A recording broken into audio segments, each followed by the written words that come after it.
invincible. Tepat 1 minggu yang lalu, jagat dunia maya dihebohkan dengan fenomena baru bernama Om Telolet Om. Wabah Om Telolet Om ini bak seperti kilat menyambar hampir di seluruh belahan masyarakat di penjuru dunia hanya dalam hitungan hari. Lalu sejauh manakah Anda mengetahui fenomena Om Telolet Om ini?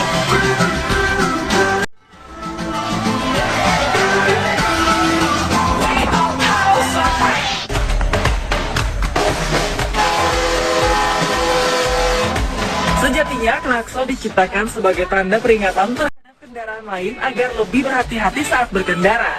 Namun kini, alat tersebut tak hanya sekedar peringatan tanda bahaya. Namun, tahukah Anda pemirsa siapakah penemu klakson pertama di dunia? Ya, komponen untuk berkomunikasi di produk otomotif ini awalnya ditemukan oleh pria berkebangsaan Amerika bernama Miller Reese Hutchison. Ternyata Miller ini adalah saudara kandung dari Thomas Alva Edison.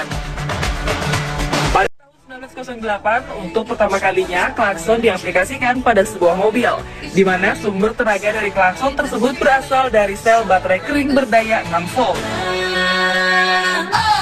Pemirsa, klakson telolet yang kini sedang ramai diperbincangkan ternyata ada beberapa jenis.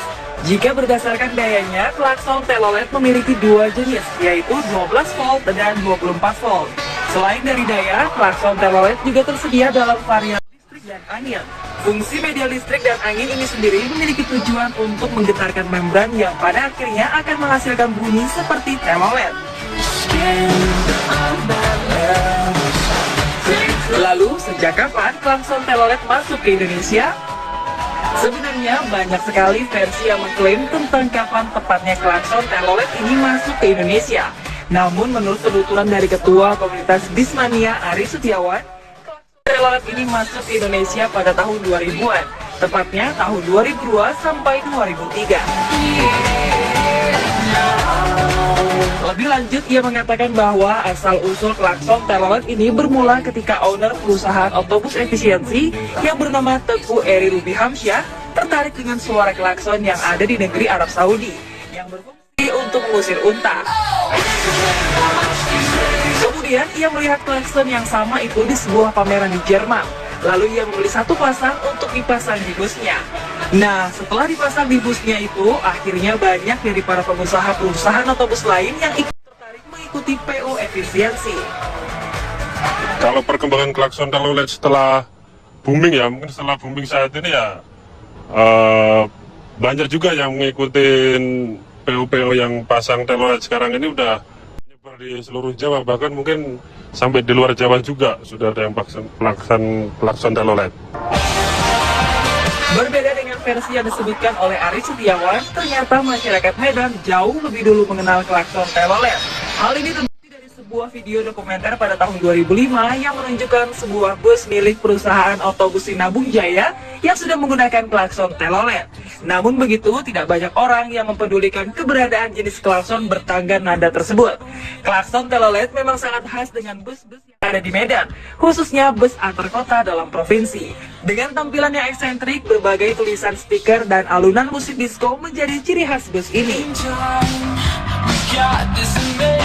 Jika sebelumnya terdapat 2 versi pendapat mengenai gelombang kemunculan klakson telolet di Indonesia, ternyata baru-baru ini netizen juga dibuat heboh dengan beredarnya video yang diunggah oleh akun Facebook Video Sejarah. Dari rekaman video yang memiliki durasi 42 detik itu, ternyata suara klakson telolet sudah ada di Jakarta sekitar tahun 1971, ketika zaman Gubernur Ali Sadikin. Dalam video yang diunggah tersebut terdengar jelas suara klakson telolet dari mobil sejenis Oplet yang ditumpangi oleh Ali Sadikin. Hingga saat ini tidak ada yang bisa memastikan kebenaran dalam video tersebut.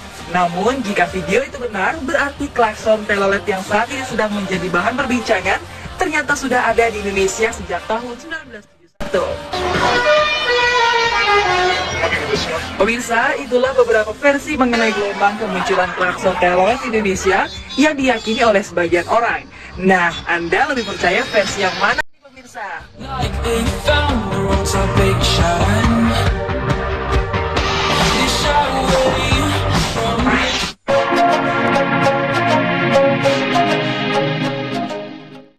Siapa sangka, fenomena Om Telolet Om yang sempat merajai trending topik dunia nomor pertama di jejaring media sosial Twitter dan sempat menjadi sorotan selebritas dunia memiliki beberapa dampak positif dan negatif yang dirasakan oleh sebagian masyarakat di Indonesia. Lalu, dampak apa sajakah itu? Dampak yang pertama ini mungkin terbilang positif, sebab demam Om Telolet Om yang sempat heboh beberapa hari terakhir menjadi berkah tersendiri bagi para pengrajin klakson. Salah satu pengrajin klakson dari desa Nguling, Pasuruan, Jawa Timur ini bahkan mengaku kebanjiran pesanan klakson telolet sejak beberapa hari terakhir setelah adanya fenomena Om Telolet Om. Jika sebelumnya para pengrajin hanya mengerjakan 3 hingga 5 klakson, saat ini para pengrajin tersebut harus menyelesaikan 5 hingga 10 klakson telolet dalam sehari. Melonjaknya permintaan akan klakson telolet tentu membuat penghasilannya naik tajam hingga 75%.